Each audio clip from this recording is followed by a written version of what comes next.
first U.S. presidential debate has wrapped up, and already infamous for the fireworks flying between the president, his challenger, and the debate moderator. Also different from previous years, political interest groups were watching almost entirely alone instead of getting together at parties or local pubs. The group Democrats Abroad usually hosts one of those gatherings here in Vancouver. Things are a little different with COVID, aren't they?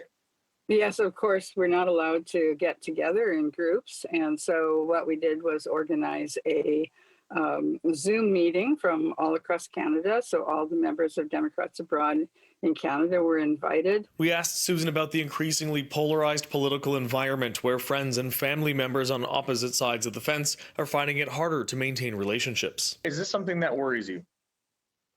Oh, yes, absolutely. It's worrying, and the things that you see on Facebook and people talking about, losing their friends, losing their relatives that don't speak to them anymore. All those kind of things are really a concern. And it's really not a good sign for the United States that it's becoming so divisive down there. However, she thinks there is still opportunity to heal in the future.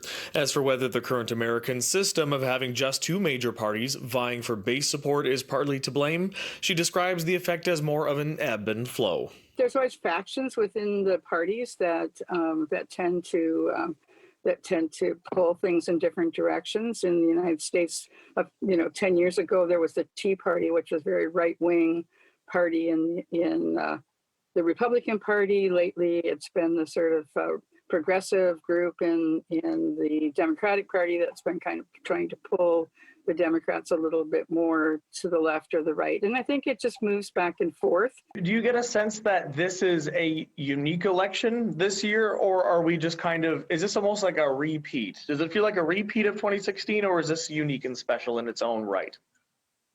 Oh, it's one of those questions I never really thought about.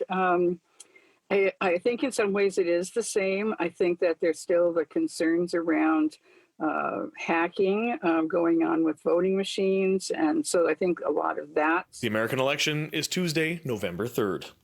In Vancouver, David Zura, City News.